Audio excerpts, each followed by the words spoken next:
जिसने ये सवाल पूछा है अगर वो इनमें से मौजूद हैं तो मैं उनसे ये ज़रूर पूछना चाहूँगा कि आप स्ट्रॉन्ग पर्सनैलिटी क्यों बिल्ड करना चाहते हैं।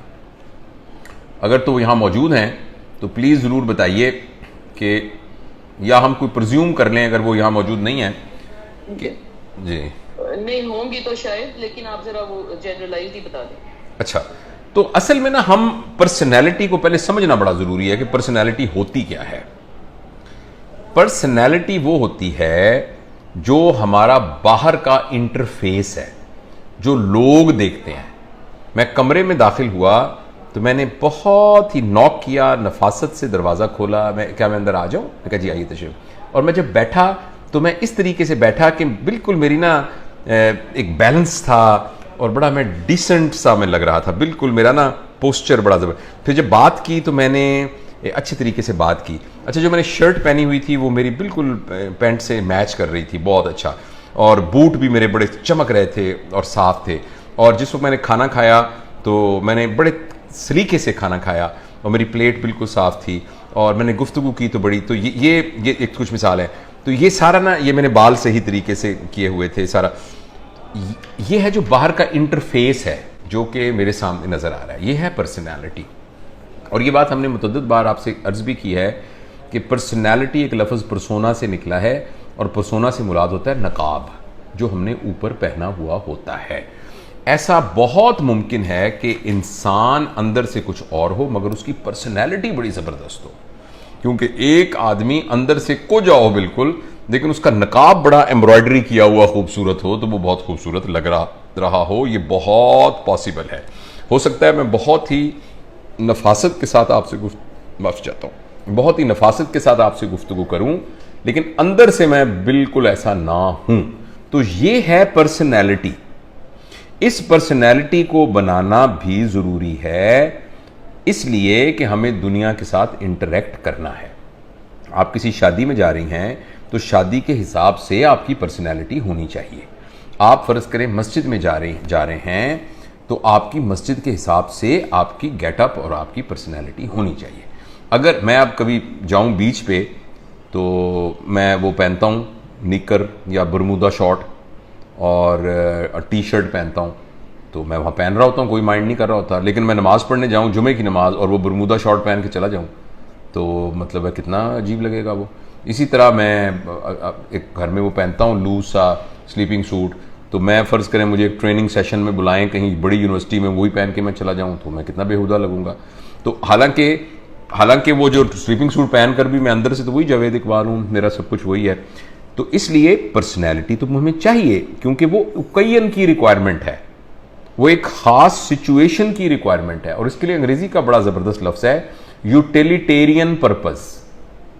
इस्तेमाल मुस्तामल होने के लिए, यूटिलिटेरियन पर्पज़ के लिए हमें पर्सनैलिटी की ज़रूरत है। और पर्सनैलिटी बुनियादी तौर पर बनती है एक तरह से जिस तरीके से हम जानवर को सिखाते हैं, ट्रेन करते हैं, जानवर को सिखाते हैं। आप मियाँ मिट्ठू चूरी खानी तो कहते हैं मियाँ मिट्ठू चूरी खानी है।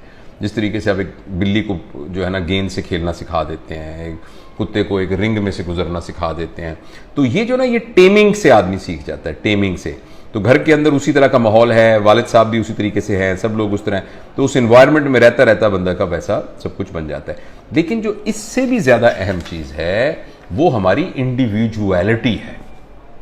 आपके सवाल के जवाब में मैं कहूँगा बिल्कुल पर्सनैलिटी पर मेहनत करनी चाहिए। पर्सनैलिटी बहुत ज़रूरी है फॉर यूटिलिटेरियन पर्पज़। लेकिन असल चीज़ जिसके ऊपर ज़्यादा मेहनत करनी चाहिए, जो ज़्यादा काउंट करती है, वो है इंडिविजुअलिटी। और उसके लिए जो लफ्ज़ है वो है किरदार।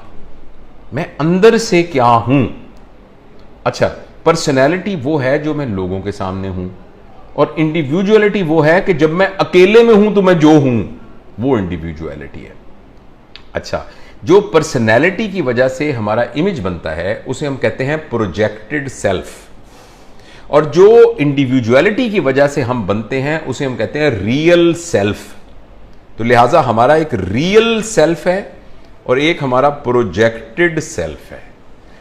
इसमें कोई शक नहीं है कि हर इंसान का प्रोजेक्टेड सेल्फ हमेशा रियल सेल्फ से बड़ा होता है, हर इंसान का। अलबत्ता जितना जितना प्रोजेक्टेड सेल्फ और रियल सेल्फ एक दूसरे के करीब आने शुरू हो जाएं, उतना उतना इंसान बहुत ही जबरदस्त जिंदगी गुजारता है।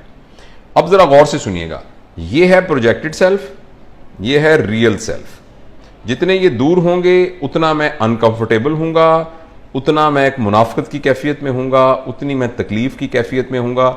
मुझे बहुत एनर्जी खर्च करना पड़ेगी हर वक्त अपने इमेज को प्रोटेक्ट करने के लिए। जितना ये दोनों करीब होंगे उतना मैं एट ईज हूंगा, मैं कंफर्टेबल हूंगा। अब देखिएगा, इन दोनों को करीब लाने का दो तरीके हैं। एक तरीका तो यह कि रियल सेल्फ को उठा के प्रोजेक्टेड सेल्फ के करीब ले जाया जाए, यानी सब लोगों के सामने मैं बहुत डिसेंट बनता हूं और मैं दिल से भी डिसेंट बनना शुरू हो जाऊं। सब लोगों के सामने मैं बहुत सफाई पसंद होता हूं, मैं एक्चुअली भी सफाई पसंद होना शुरू हो जाऊं। अगर मैं यूं करके अपने प्रोजेक्टेड सेल्फ और रियल सेल्फ को करीब कर दूं, इसके नतीजे में मैं खुद तो कंफर्टेबल हूंगा ही हूंगा, मुआशरा भी बहुत ज्यादा कंफर्टेबल होगा। और जो अशरफुल मखलूकात होने की वजह से मुआशरे में मेरी रिस्पॉन्सिबिलिटी है, वो मैं बहुत जबर तरीके से अदा करूंगा। और वो लोग जिनका रियल सेल्फ ऊपर जाता जाता प्रोजेक्टेड सेल्फ के करीब आ जाता है, ये वो बड़े लोग होते हैं जो मुआशरे में बहुत ज्यादा कंट्रीब्यूट करते हैं। अच्छा, रियल सेल्फ और प्रोजेक्टेड को करीब लाने का एक और तरीका भी है कि आप अपने प्रोजेक्टिव सेल्फ को नीचे ले आए। यानी सारी दुनिया समझती है कि आप बदमाश हैं और आप हैं भी बदमाश। सारी दुनिया समझती है कि आप जो हैं किसी को भी धोखा दे सकते हैं और आप एक्चुअली धोखा दे भी सकते हैं। यानी आपने अपने प्रोजेक्टेड सेल्फ को इतना नीचे कर लिया। बहुत सारे लोग कहते हैं मैंने नहीं जानता मैं कितना पैना है। आपने पता नहीं, आप में से किसी ने इस फिक्रा सुना होगा, तनु पता नहीं मैं गुस्से का कितना पैना है, तनु पता नहीं मैं बहुत बुरा आदमी हूं। अब ये बात आपने सुनी होगी, ये फिक्रा। तो अच्छा, ये वो लोग हैं जिन्होंने अपने प्रोजेक्टेड सेल्फ को और रियल सेल्फ को एक कर लिया है, मगर ऑपोजिट वे में। जब ये यूं करते हैं, हो सकता है ये खुद अंदर से मुतमईन रहे, लेकिन ये माशरे के लिए बहुत गैर मुफीद लोग होते हैं और ये इन जानवर की सतह पर आ जाते हैं।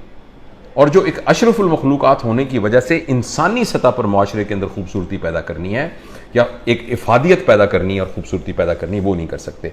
लिहाजा ये सारी बहस थोड़ी सी उलझ गई, लेकिन जो बात मैं आपसे अर्ज करना चाहता हूँ वो ये है कि हम सबको अपनी पर्सनैलिटी पे बहुत मेहनत करनी चाहिए, मगर उससे बहुत यानी कि हम बाहर से कैसे लगें, हम उठने बैठने का सलीका, बात करने का सलीका, ये सब चीज़ें हमें सीखनी चाहिए। कम्युनिकेशन स्किल्स हैं, हमारी ग्रुप डायनामिक्स हैं, और हमारी टॉलरेंस है, और हमारे जज्बात के ऊपर कंट्रोल है।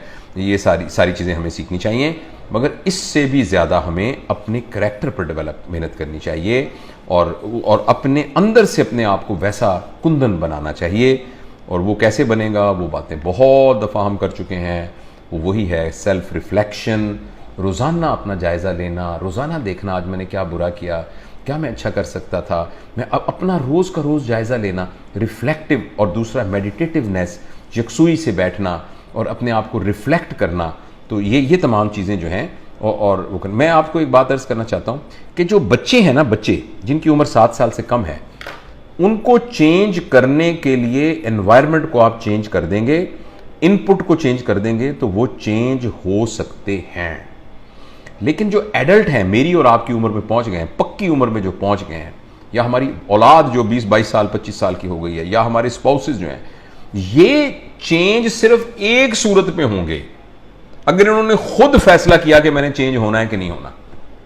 अगर इन्होंने खुद ना फैसला किया तो चेंज नहीं होंगे। लिहाजा मैं अगर अपनी इंडिविजुअलिटी को चेंज करना चाहता हूं या मैं अपनी किसी चीज को चेंज करना चाहता हूं, वो तभी मुमकिन है ना कि मुझे पता हो कि मुझे चेंज होने की जरूरत है। और वो तभी पता चलेगा जब मैं शीशे में अपने आप को मुझे मुंह धोने की जरूरत है। मैं शीशे में देखूंगा ही नहीं तो मुझे पता कैसे चलेगा कि मुझे मुंह धोने की, मेरे मुंह पे कालक लगी हुई है, मुझे पता कैसे चलेगा? वो तो तभी पता लगेगा जब मैं शीशे में देखूंगा। तो जिसका नाम रिफ्लेक्शन है कि रोजाना अपने आप को सामने खड़ा करके और खुद अपना जज बनकर अपना जायजा लिया जाए और देखा जाए कि ये चीजें मेरे अंदर ठीक नहीं है और इनको मैंने ठीक करना है। फिर आप देखिए, जस्ट ये नीयत कि मैंने ठीक होना है, यही रास्ते सुझा देती है और आदमी ठीक होना शुरू हो जाता है। तो ये मेरा ख्याल है। आई होप कि जिन्होंने दोस्तों ने सवाल पूछा था पर्सनैलिटी के बारे में, तो उनको ये अंदाज़ा हो गया होगा।